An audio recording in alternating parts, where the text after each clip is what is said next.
Boa noite, irmãos e irmãs. Perdoe aí o meu atraso, viu? Vamos orar e pedir ao Senhor que acalme, os nossos corações para podermos ouvir Sua palavra. Pai querido, nós te agradecemos por mais esta oportunidade de estarmos aqui reunidos. Estamos, Senhor, felizes por aquilo que já recebemos nesse dia. Tua palavra, Tua boa palavra, preciosa, pontual, excelente. Assim é a Tua palavra, Senhor. Como é bom para nós estarmos aqui reunidos mais uma vez ao redor da Tua mesa, contemplarmos o Senhor, rendermos louvores a Ti.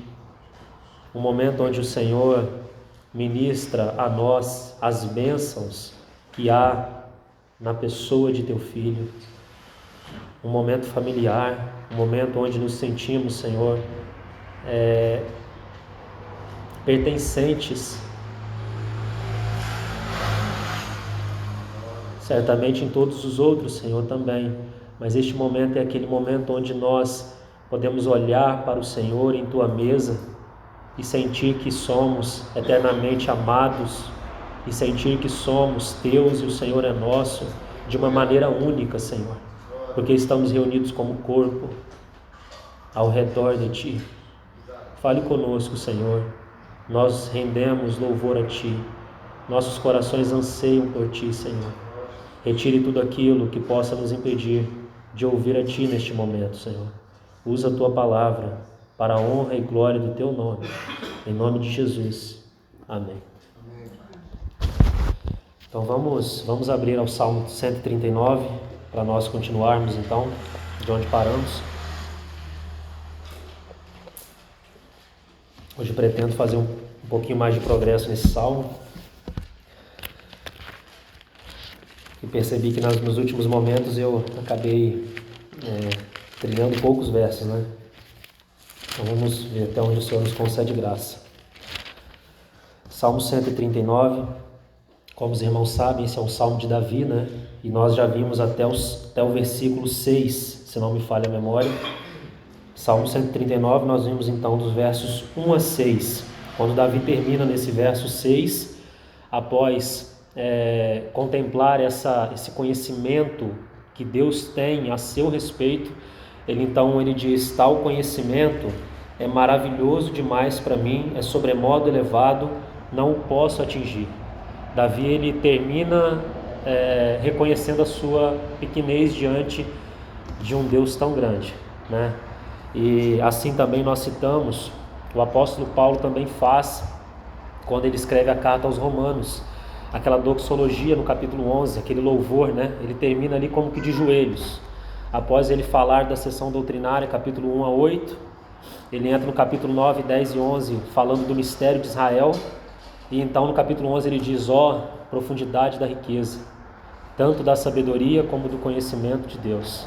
Então é o mesmo espírito de adoração que nós vemos diante de um Deus profundo, um Deus cujos caminhos excedem os nossos entendimentos, E que nós possamos reconhecer que muitas vezes não haverá explicações para algumas coisas, mas nós podemos confiadamente nos lançar aos braços do Senhor.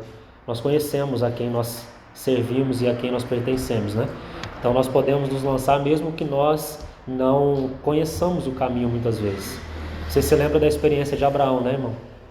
Abraão, o Senhor aparece a ele em Ur dos Caldeus, na Mesopotâmia, e ele não mostra todo o propósito. Ele só diz assim, Gênesis capítulo 12, ele diz: sai e vem. O restante do processo foi no caminho, irmão, mas é pela fé, entende? Sai e vem. Então muitas vezes, irmãos, nós não vamos enxergar todo o caminho. Nós precisamos seguir as pisadas de fé que teve Abraão. Mesmo não conhecendo, muitas vezes, o trajeto todo, nós podemos certamente seguir cada direção pontual que o Senhor dá. Podemos pisar pela fé em cada terreno que o Senhor for nos mostrando ali no momento. Amém? Então é assim. Então chegamos ao versículo 7. Após ele falar desse conhecimento do Senhor, ele agora é como que uma resposta de Davi diante desse conhecimento. Ele vai dizer assim, verso 7: para onde me ausentarei do teu espírito? Para onde fugirei da tua face? Está entendendo, irmão? Davi está ali contemplando esse conhecimento e essa presença de Deus que permeia todo o universo. Ele diz, não tem lugar nenhum que eu vá que me possibilite fugir da face do Senhor. Não há nenhum lugarzinho, nenhum cantinho deste universo. E aqui, lembre-se, nós não defendemos a heresia do panteísmo, tá? De que Deus, ele é a criação, né? É como se uma coisa misturada ali. Não, Deus está à parte da criação. Ele é Deus, ele não se mistura. Ele não é a árvore, ele não é... Não, esquece, é uma heresia. O que nós estamos falando é que não há nenhum cantinho deste universo, nem acima nem abaixo, como nós vamos ver no texto abaixo, onde a presença do Senhor não permeie esses cantinhos. E Davi compreendeu isso. Ele está dizendo, para onde que eu vou? Não tem onde eu fugir, para onde? E se nós entendemos isso como cristãos, irmãos, nós paramos de ficar batendo cabeça para lá e para cá como se nós pudéssemos fugir da face do Senhor. Não há a menor possibilidade, entende? Muitas vezes vou dar um exemplo, né? Nós pecamos, falamos, estou envergonhado, eu quero ir para longe do Senhor. Você vai para onde, irmão? Você vai para onde com o teu pecado? Não há lugar onde você possa se esconder da vista do Senhor, entende? É por isso, amém? Por isso. Por quê? Porque aí o autor aos Hebreus vai dizer assim, não vai para longe, vem para o trono da graça. Vem receber misericórdia e graça para socorro em ocasião oportuna. Né? É como Adão, irmãos, é a mesma raiz, o mesmo princípio, infelizmente, que nós encontramos. Adão, quando ele peca, ele ouve a voz do Senhor, o que ele faz? Eu tive medo e me escondi. Se escondeu de quem, irmão? Para onde? Com uma folha de figueira? Você está entendendo? Nós fazemos isso muitas vezes em nossa vida com o Senhor. Nós novamente achamos que estamos nus, mas nós já estamos vestidos. Porque nós somos vestidos com peles de animais que representam a obra consumada do nosso Senhor. Não há a menor possibilidade do Senhor olhar para nós e ver cada um de nós nus. Nós estamos vestidos com Cristo. Ele se tornou da parte de Deus a nossa justiça. Se você entende isso, irmão, você não corre do Senhor, você corre para Ele. Você entende que a justiça de Deus é uma justiça que justifica o pecador, como já dito nesse dia. Então não vá para longe, vá para Ele. Pegue os teus pecados e fala, Senhor, está aqui, eu reconheço, eu os confesso diante de Ti, mas eu não tenho para onde ir. Para onde eu irei se só Tu tens palavra de vida eterna? Lembra da resposta de Pedro? Que nós possamos entender, irmãos, esse é o Deus que nós servimos, esse é o Pai que nós temos, esse é o conhecimento que Davi tem do Senhor e ele expressa de uma maneira tão íntima nesse Salmo 139. Nesse verso 7 eu queria ir a um texto, deixa sempre aberto o Salmo 139 para nós retornarmos mais rápido. Vamos a Jeremias, capítulo 23. Jeremias capítulo 23, apenas o verso 24, aqui é o Senhor dizendo, irmãos, que vai transmitir tão bem o pensamento lá que estamos vendo no Salmo 139. Jeremias 23, 24 diz assim: ocultar-se-ia alguém em esconderijos de modo que eu não o veja? Diz o Senhor. Porventura, não encho eu os céus e a terra? Diz o Senhor. Entende, irmão? Então não tem esconderijo para você ir, não. Em qualquer lugar que você for, se você fizer a tua cama no mais profundo abismo, como nós vamos ver no texto abaixo, se você tentar ir aos mais altos céus, você vai chegar à conclusão que até lá o Senhor está. Não há lugar onde podemos nos esconder. E portanto, cabe a nós, ao invés de nos escondermos em qualquer coisa, nos escondermos nele. Não é mesmo? O Senhor possa nos ajudar. Verso 8, Salmo 139, 8. Ele segue justamente nisso que estou dizendo. Se subo aos céus, lá estás. Se faço a minha cama no mais profundo abismo, ou no Sheol, né? A palavra mais exata aí, que significa o lugar dos mortos. Se eu subo aos céus, lá está. Se eu faço a minha cama no Sheol, lá no lugar dos mortos, lá o Senhor está também.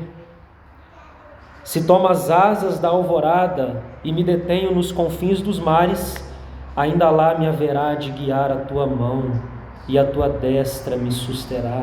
Você se lembra do Salmo 23, irmãos, que não há muito tempo nós estudamos? Você lembra que o próprio Davi, que também escreveu o Salmo 23, ele diz assim: ainda que eu ande pelo vale da sombra da morte, não temerei mal algum, porque tu estás comigo. É como se Davi estivesse dizendo assim, sabe, nessa transição de nós deixarmos esse tabernáculo e ir para estar com o Senhor, nesse caminho de ida, o Senhor está conosco. Ainda que eu ande pelo vale da sombra, porque a morte não pode mais nos tocar. Então eu ando pelo vale da sombra da morte. Eu não preciso temer, porque até ali o Senhor está conosco. Por isso que o Senhor disse, nós podemos confiar em suas palavras: eis que estou convosco até a consumação. Entende, irmãos? O Senhor nunca vai nos deixar. Nunca vos deixarei e nem vos desampararei. Louvado seja o Senhor. Verso 11. Se eu digo, as trevas com efeito me encobrirão, e a luz ao redor de mim se fará noite, até as próprias trevas não te serão escuras. As trevas e a luz são a mesma coisa. Preste atenção nesse verso 13. Pois tu formaste o meu interior, tu me teceste. Eu queria chamar a atenção para essa palavra, teceste, no seio de minha mãe. Depois nós vamos voltar ao verso 14, mas pula aí para o verso 15. Olha o que diz: os meus ossos não te foram encobertos quando no oculto fui formado, e qual é a palavra aí? E entretecido como nas profundezas da terra. Então eu queria chamar a atenção para essas duas palavras. A primeira no versículo 13, teceste, e a outra no versículo 15, entretecido. O significado da palavra aí, entretecido, é muito interessante. Fala de ser bordado com grande habilidade. Então grave esse detalhe. Tu me teceste, e aqui entretecido significa bordado com grande habilidade. E aí, irmãos, o Senhor me fez lembrar, e eu tomei nota de um hino, até escrevi ele para ler para os irmãos. Foi um poeta da nossa geração que escreveu, e eu achei que expressa muito bem o que está aqui no texto do Salmo 139. O nome do cântico é Tapeceiro. Então ele retrata o Senhor como um grande tapeceiro, esse que borda as nossas vidas com uma maestria que só Ele poderia fazer. Então eu queria ler essa letra, tomei até nota aqui para poder ler para os irmãos, e eu queria que os irmãos pensassem, depois pode até procurar, é Tapeceiro o nome, e o poeta é Estênio Márcios. Talvez os irmãos já tenham escutado, talvez você não vai gostar muito da melodia, mas você vai gostar certamente das letras. Diz assim, lembra, tapeceiro é o nosso Senhor. Tapeceiro, grande artista, vai fazendo o seu trabalho, incansável, paciente no seu tear. Tapeceiro não se engana, sabe o fim desde o começo, trança voltas, 1000 desvios, sem perder o fio.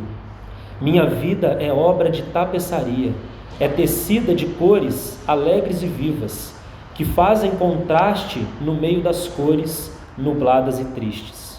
Se você olha do avesso, nem imagina o desfecho. No fim das contas, tudo se explica, tudo se encaixa, tudo coopera para o meu bem. Quando se vê pelo lado certo, muda-se logo a expressão do rosto, obra de arte, para a honra e glória do tapeceiro. Quando se vê pelo lado certo, todas as cores da minha vida dignificam a Jesus Cristo, o tapeceiro. Eu acho que essa letra ela expressa bem quando Davi diz assim, eu fui bordado, sabe? É como se ele estivesse enxergando que ele está na mão desse grande tapeceiro. E quando nós procuramos entender muitas vezes algumas questões das nossas vidas, como esses 1000 desvios, nós não conseguimos entender bem. Mas se nós pudermos por um momento olharmos pela ótica de que todas as coisas cooperam para o nosso bem, né? Ou para o bem que é o propósito de Deus, então nós vamos chegar à conclusão que tudo, irmãos, tudo no fim há de dignificar a Jesus Cristo. Então é uma letra linda, maravilhosa, e que retrata muito bem aqui o que Davi está dizendo. Vamos ao verso 14. Graças te dou, visto que por modo assombrosamente maravilhoso me formaste. Que expressão, né? Assombroso e maravilhoso ao mesmo tempo. As tuas obras são admiráveis, e a minha alma o sabe muito bem. Os meus ossos não te foram encobertos, quando no oculto fui formado e entretecido como nas profundezas da terra. Aqui nesse verso 15, eu também queria lembrar um texto em Jó, capítulo 10. Os irmãos podem ir comigo. Jó, capítulo 10, um livro que nós tivemos a oportunidade de estudar, né, irmãos? E é um livro que certamente nos marcou também muito. Jó, capítulo 10, vamos ler os versos 11 e 12.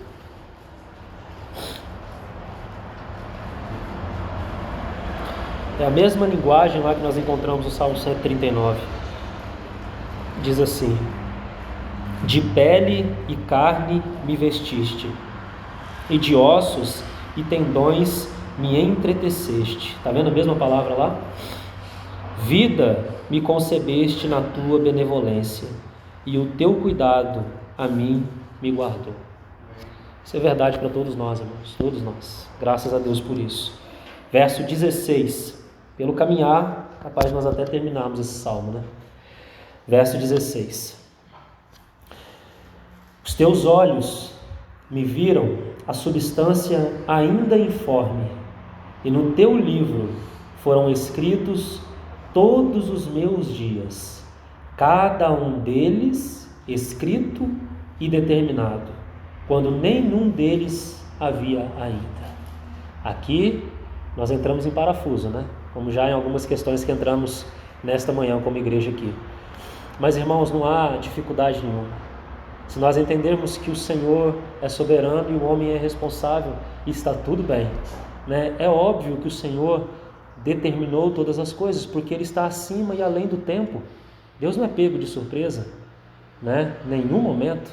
Mas, por outro lado, certamente diante de toda essa soberania do Senhor, sempre há a interação do homem. O Senhor nunca viola a vontade do homem. Ele não lida com seres que não têm responsabilidade. Desde Gênesis, quando você olha aquela relação, nós tivemos um tempo estudando isso, né? Quando nós vimos não ameis o mundo ali, um dos momentos nós ficamos ali naquela relação de Adão. Isso responde à questão da árvore, já falada nesse dia e tudo mais. Então, irmãos, é uma questão simples se nós não tentarmos dificultar demais. Então aí nós temos vários erros, como o hipercalvinismo, que só consegue enxergar a soberania de Deus e não consegue ver a resposta do homem, e fica nessa quebra de parafuso. Irmão, você é responsável, e sim, Deus é soberano, está no trono e está tudo bem. O Senhor é soberano, mas Ele não é arbitrário. O Senhor é soberano, mas Ele não passa por cima como um rolo compressor. Entende? Então sim, desempenha a tua responsabilidade, não cruza os braços e fala assim: não, já que está tudo determinado, então eu não preciso fazer nada. Você que pensa, irmão. Muito pelo contrário, a determinação de Deus é porque Ele já sabe de tudo isso também, e certamente conhece as nossas histórias, e certamente, irmãos, determinou cada uma das nossas histórias. Mas isso não quer dizer que você não deve interagir com a graça, não deve responder, não deve cooperar. Você não vai encontrar base bíblica para isso, irmão. Se você quiser anular a tua responsabilidade e achar que você pode sentar no ônibus e o resto do Senhor guia, você está enganado.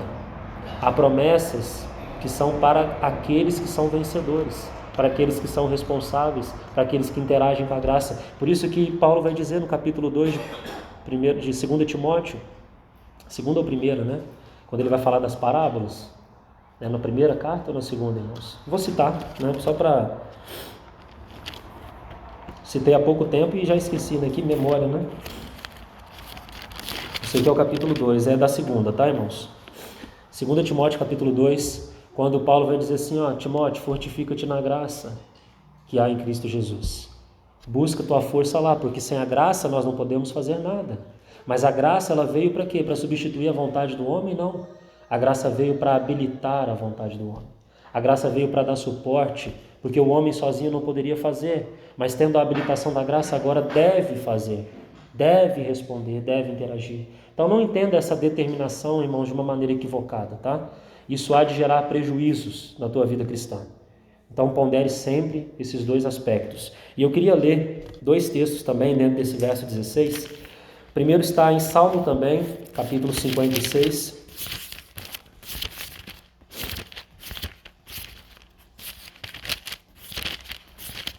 Lembre-se, irmãos, que quando nós tocamos nas perfeições, nos atributos do ser de Deus, eles não estão separados dos outros, das outras perfeições. Tá? Então, Deus ele não age com sua soberania e abandona seu amor. Ele não age com justiça e abandona a sua bondade. Todas essas coisas caminham juntas. Deus não pode agir porque Ele não é assim. Ele não age contra o seu caráter. Do dia para a noite, Deus não fica mal e decide acabar com tudo. Entende, irmãos, o que eu estou querendo dizer? É o ser de Deus e Ele age conforme esse ser. Não perca isso, porque não há variação em Deus. E graças a Deus por isso.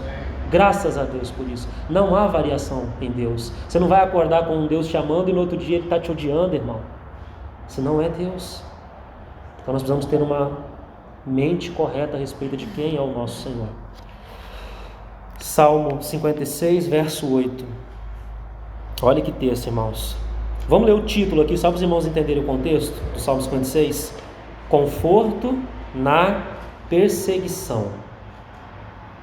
E aí está dizendo: ao mestre de canto, segundo a melodia, a pomba nos terebintos distantes, hino de Davi, quando os filisteus o prenderam em Gate. Então você tem um contexto logo abaixo, se você quiser ler depois. Mas eu queria ressaltar o conforto na perseguição. Porque aqui está palavras de conforto para quem está passando por momentos de perseguição, de dificuldade, de oposição. E olha o que Davi vai dizer no verso 8. Contaste os meus passos quando sofri perseguições. Ponto e vírgula. Recolheste as minhas lágrimas no teu odre. Que verso maravilhoso, irmãos, que consolo. E olha o que diz: não estão elas inscritas no teu livro? Oh, irmãos, que consolo para nós, né? Quando passamos por perseguições. As lágrimas derramadas estão escritas no livro do nosso Senhor. Ele não se esquece de nenhuma lágrima derramada em meio às perseguições. É por isso que na carta aos Tessalonicenses, quando o Senhor vier para ser glorificado nos seus santos, Ele vai atribular o mundo. Porque o mundo hoje está atribulando a igreja. Ainda não é tempo, irmãos, de fazermos justiça. Guardemos os nossos corações. Aquele que vem virá. E este será o tempo onde Ele dará paga, Ele dará justa retribuição. Porque o mundo atribula a igreja, Deus irá atribular o mundo. E nós receberemos alívio, diz Paulo, quando do céu se manifestar o nosso Senhor. Aleluia. É isto que nós aguardamos. E ainda, Jó de novo, capítulo 14, verso 5.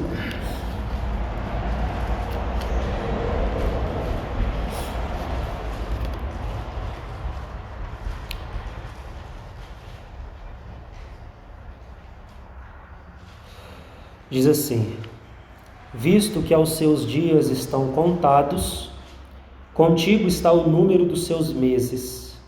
Tu ao homem puseste limites, além dos quais não passará. Tá vendo? Então, se você toma um verso como esse e interpreta-o isoladamente, você encontra dificuldade. Mas você não encontra quando você vê todo o contexto das Escrituras. Assim como, só me permita um pequeno parênteses, quando você vai para aqueles capítulos que o irmão Eliezer trabalhou há não pouco tempo, capítulos 9 a 11 de Romanos, tratando do mistério de Israel. Ali você vai ver um vaso sendo usado como exemplo, o faraó. E diz que Deus endureceu o faraó. Não é verdade? Então nós não podemos dizer que isso não é verdade. Deus endureceu o faraó, sim ou não, irmão? Sim, Deus endureceu. A pergunta é, como ele endureceu? Qual foi o processo que levou Deus a endurecer o coração de faraó? Aí o que você precisa fazer? Ir às citações do Antigo Testamento e ler toda a história do povo de Israel ali com Faraó. Na quarta-feira nós vamos tratar algumas coisas, se o Senhor nos der graça. Mas irmãos, vão ver, irmãos, que o endurecimento de Deus é enviado por conta da resposta de Faraó.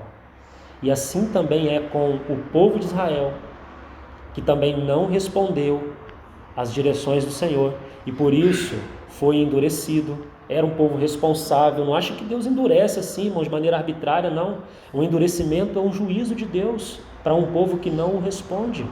Assim também na nossa interação com o Senhor, se nós não respondemos, nós vamos nos tornando endurecidos, homens de dura cerviz, porque vamos sempre resistindo ao Senhor. Então você entende agora que sempre, irmãos, desde o Antigo Testamento até o Novo, você vai ver, como por exemplo em Mateus capítulo 23, quando o Senhor chega em Jerusalém, naquele cenário religioso posto contrário a ele, ele vai dizer assim: Jerusalém, Jerusalém, quantas vezes eu quis reunir teus filhos, como a galinha junta os pintinhos debaixo das asas, mas o quê? Tu não quiseste. Foi Deus que não quis, irmãos? Não, foi o povo que não quis a Deus. Da mesma forma como vamos a Timóteo, quando vamos a Tito, Deus deseja que todos os homens sejam salvos e cheguem ao pleno conhecimento da verdade. Por que não são salvos, irmãos? Porque não o recebem, porque resistem ao Senhor. Como Estevão vai dizer em Atos capítulo 7. E por não enxergar essas relações que muitos têm entrado em caminhos tortuosos de vida cristã. Por não enxergar a responsabilidade do homem. Nós estamos falando que ela substitui a graça, irmão. Nunca ela substitui a graça. Ela é uma resposta à graça. É por conta da graça habilitar-nos que nós podemos responder. Mas você está entendendo, irmão? Então medite sobre isso. Sempre que você se deparar com um texto difícil, não tire sua conclusão rapidamente.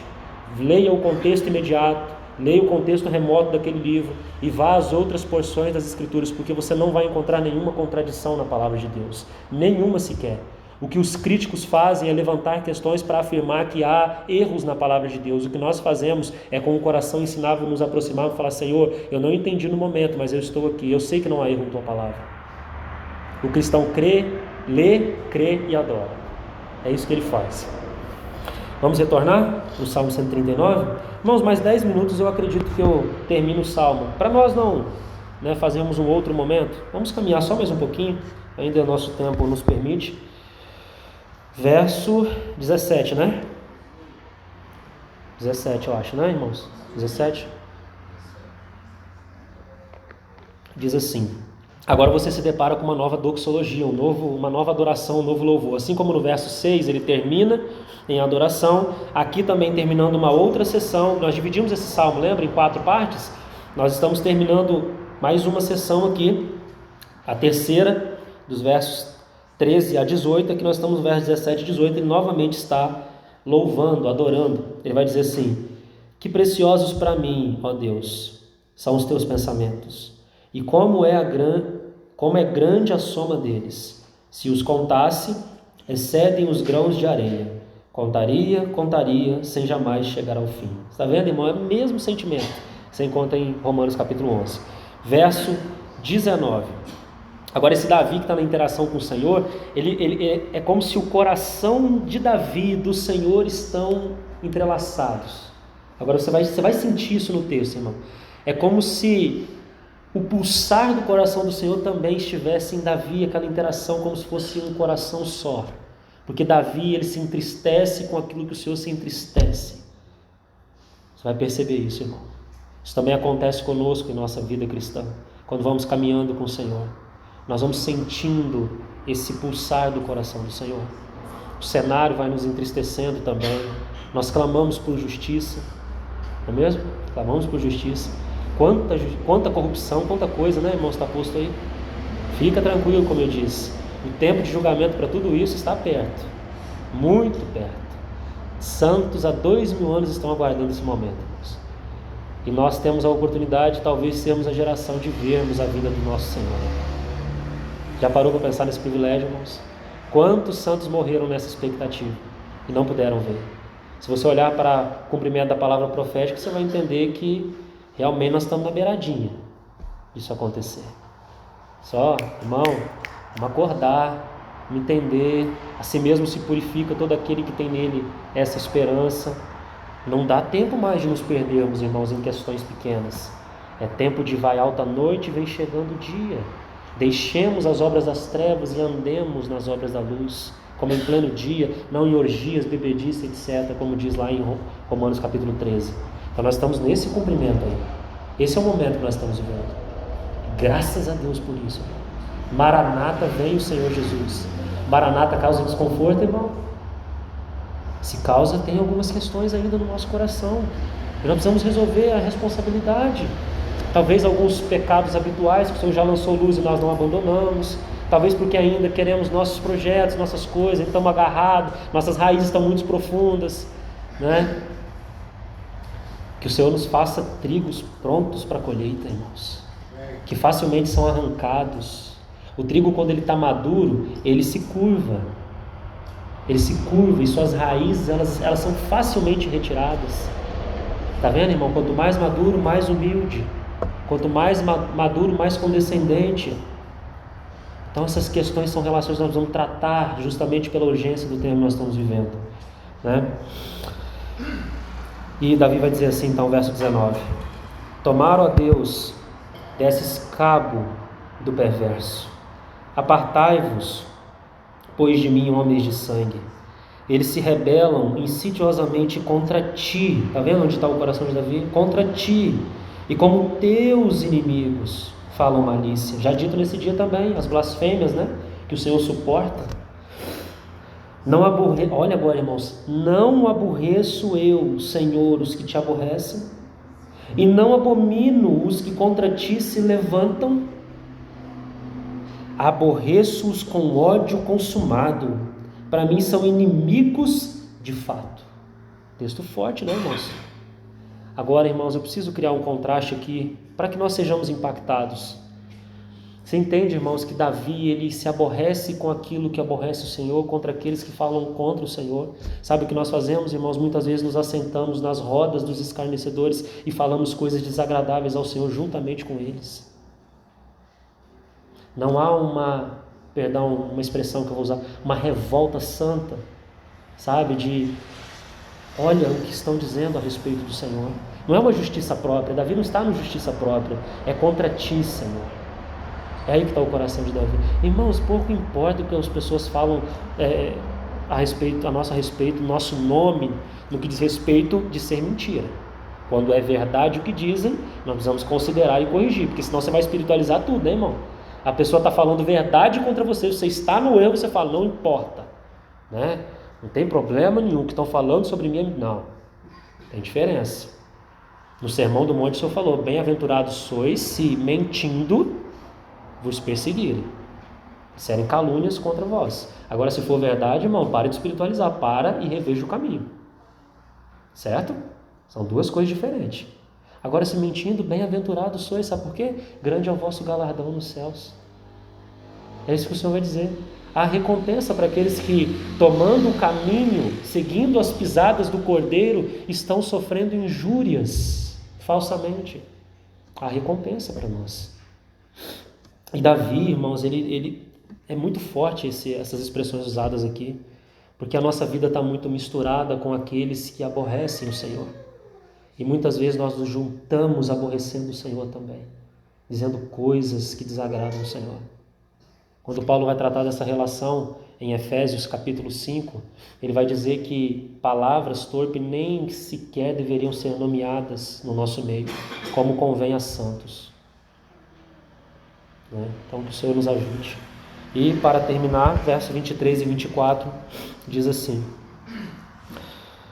Sonda-me, ó Deus, e conhece o meu coração. Isso deveria ser o nosso pedido, irmãos, após o que nós vimos até agora. Prova-me, coloca-me no teu cadinho, lembra da linguagem de Jó? Coloca-me no teu cadinho e aproxima o teu fogo. Fogo que descarta, fogo que nos queima, não, fogo que purifica, fogo que tira as impurezas. Prova-me e conhece os meus pensamentos. Sabe um outro sentido para essa palavra pensamentos aí, irmãos? Eu acredito que agora a maioria aqui vai se encaixar. Inquietações. Nós somos um povo inquieto, né? Quanta inquietação há dentro de nós. E Davi está dizendo assim, ó, sonda-me, Deus, conhece meu coração, me prova e vê as minhas inquietações. Tantas nós temos, irmãos. Vê se há em mim algum caminho mau e guia-me pelo caminho eterno.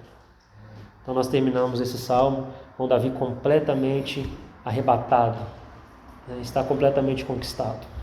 Possa o Senhor ter tomado essas poucas notas e falado aos nossos corações, irmãos. E eu agradeço a Deus por mais uma vez podermos considerar esse salmo, porque pelo menos para mim ele é um marco na minha história com o Senhor por algumas experiências que já tive nesse salmo. E eu creio que também há de continuar falando a cada coração. Vamos orar e depois nos aproximamos à mesa. Pai, nós te agradecemos por esta palavra, te agradecemos, Senhor, porque Tu nos conheces, Tu nos sondas e nós podemos nos entregar a Ti, confiados, seguros. Não precisamos nos esconder, Senhor, até porque não há como escondermos de Ti. Senhor, em especial, nós te pedimos, confronte as nossas vidas, Senhor. Vê se há em nós algum caminho mau e guia-nos pelo Teu caminho. Não nos permita, Senhor, seguir adiante com coisas que têm entristecido ao Senhor. Nos incomode, Senhor. Gere aquele incômodo que é tão bom, Senhor, que vai gerar uma reviravolta no nosso interior. Mas isso certamente há de produzir frutos de justiça, Senhor. Nós nos confiamos a Ti. Obrigada por cada irmão e irmã que aqui se encontra, Senhor. Que Tu possas fazer essas poucas palavras penetrar no mais profundo dos corações, Senhor, e ali fazer a Tua obra. Em nome de Jesus que nós oramos. Amém, Senhor. Amém. Podemos nos aproximar da mesa, irmãos.